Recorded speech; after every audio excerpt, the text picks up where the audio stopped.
আসসালামু আলাইকুম। ইসমত মিলি স্বাগত জানাচ্ছি এনটিভির মধ্যরাতের খবরে।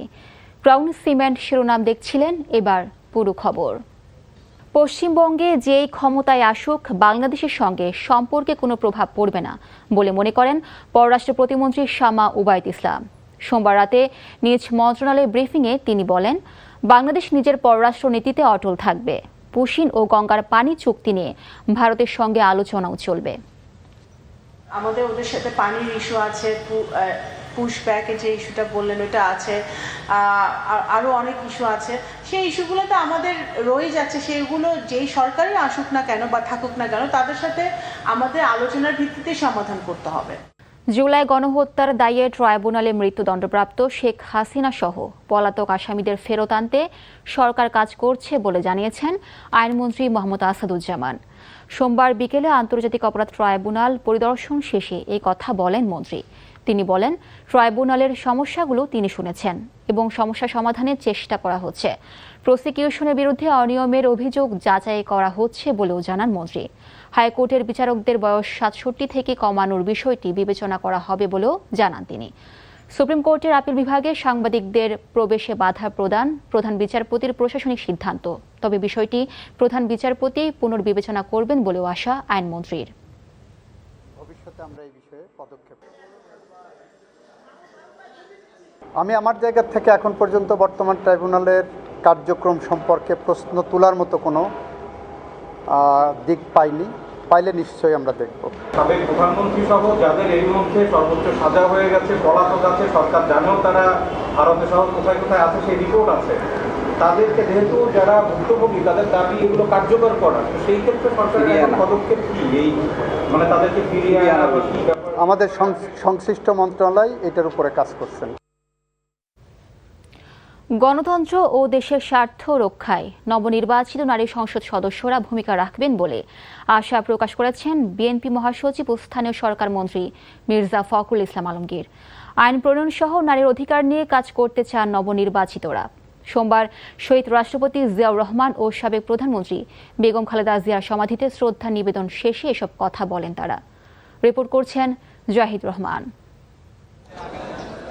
রাজধানীর জিয়া উদ্যানে শহীদ রাষ্ট্রপতি ও সাবেক প্রধানমন্ত্রীর সমাধিস্থলে দলের মহাসচিব মির্জা ফখরুল ইসলাম আলমগীরকে নিয়ে শ্রদ্ধা নিবেদন করেন নবনির্বাচিত বিএনপির নারী সংসদ সদস্যরা। সঙ্গে ছিলেন জাতীয় সংসদের চিফ হুইপ। শ্রদ্ধা নিবেদন শেষে বিএনপি মহাসচিব আশা করেন গণতন্ত্র ও নারী অগ্রযাত্রায় ভূমিকা রাখবেন তারা। নারী সদস্যরা এখানে শপথ গ্রহণ করেছেন যে তারা বাংলাদেশে গণতন্ত্রকে প্রাতিষ্ঠানিক রূপ দিতে, জাতীয় সংসদকে কার্যকরী করার ক্ষেত্রে এবং জাতীয় সংসদকে সত্যিকার অর্থেই সকল কর্মকাণ্ডের কেন্দ্রবিন্দু পরিণত করতে তারা তাদের ভূমিকা রাখবেন। দল তাদের উপর যে আস্থা রেখেছে, দেশের স্বার্থে তার যথাযথ মর্যাদা রক্ষা করতে চান সংসদ সদস্যরা। আজকে আমরা মনে করি এই দিনটি আমাদের জন্য অত্যন্ত সম্মানজনক এবং গুরুত্বপূর্ণ। মাদক সন্ত্রাস, যে যার মধ্য দিয়ে আমরা নারীরা শিশুরা সবচেয়ে বেশি আক্রান্ত হচ্ছি, তার প্রতি অবশ্যই দৃষ্টি রাখবো। নারীদের সম্মান, নারীদের শিক্ষার ক্ষেত্রে উন্নয়ন, নারীদের কাজের পরিবেশ সেই জায়গাটার জন্য সুন্দর থাকে, সেটা নিয়ে কাজ করা। দলীয় ইস্তেহার ও জুলাই সনদে বিএনপির প্রতিশ্রুতি বাস্তবায়নের অঙ্গীকার ছিল নির্বাচিতদের কণ্ঠে। Zahid Rahman, NTV news, Dhaka.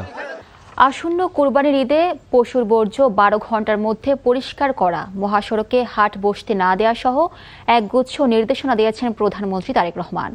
সোমবার সন্ধ্যায় সচিবালয় ঈদ উল আজহার সার্বিক প্রস্তুতি নিয়ে প্রধানমন্ত্রীর সাথে বৈঠক শেষে স্বরাষ্ট্রমন্ত্রী সালাউদ্দিন আহমেদ এই তথ্য জানিয়েছেন।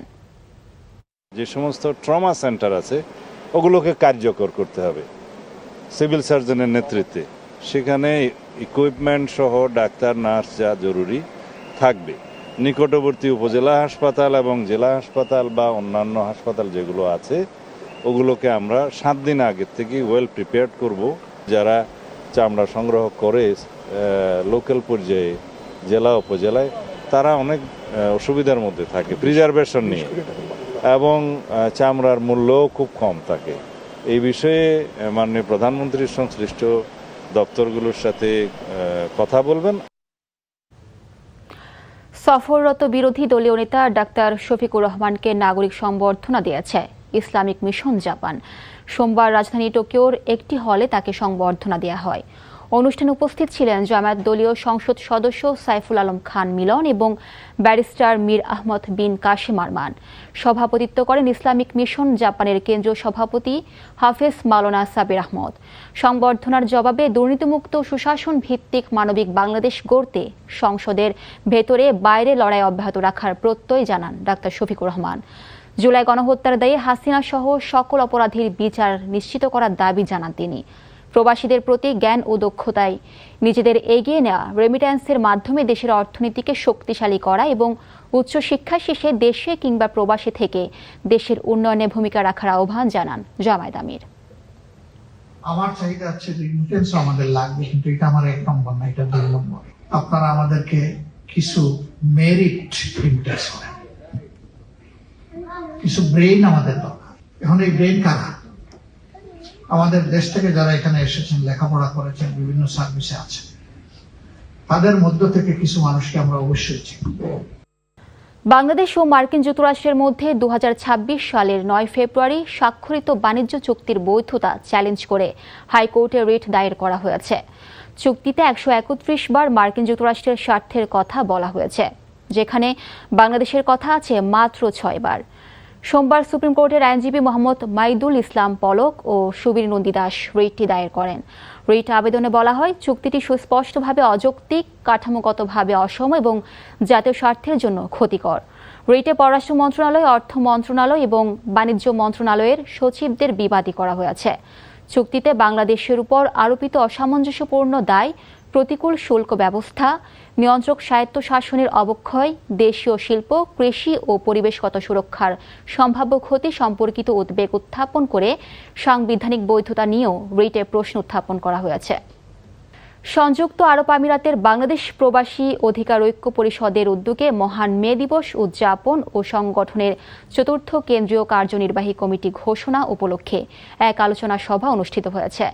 এনটিভি আমিরাত প্রতিনিধি মামুনুর রশিদ জানান, বর্ণাঢ্য এই আয়োজনের মধ্য দিয়ে শহীদ সারওয়ারকে সভাপতি এবং জুনাইদ আলম আলফুকে সাধারণ সম্পাদক করে 51 সদস্য বিশিষ্ট নতুন কেন্দ্রীয় কমিটি ঘোষণা করা হয়। মুতাব্বির হোসেন রাজুর সঞ্চালনায় অনুষ্ঠানে সভাপতিত্ব করেন সংগঠনের স্থায়ী কমিটির সদস্য জনাব নুরুল ইসলাম। এতে প্রধান অতিথি হিসেবে উপস্থিত ছিলেন সংগঠনের প্রধান উপদেষ্টা কালাম মাহমুদ এবং প্রধান বক্তা হিসেবে বক্তব্য রাখেন উপদেষ্টা জসিম মজুমদার। এ ছিল মধ্যরাতের খবরে। এই খবরের ভিডিও সহ আপডেট জানতে ভিজিট করুন এনটিভি অনলাইন www.ntvbd.com। এছাড়াও এনটিভির জনপ্রিয় সব অনুষ্ঠান ও খবরের আপডেট জানতে ভিজিট করুন আমাদের ইউটিউব ও ভেরিফাইড ফেসবুক পেজে। ধন্যবাদ সবাইকে।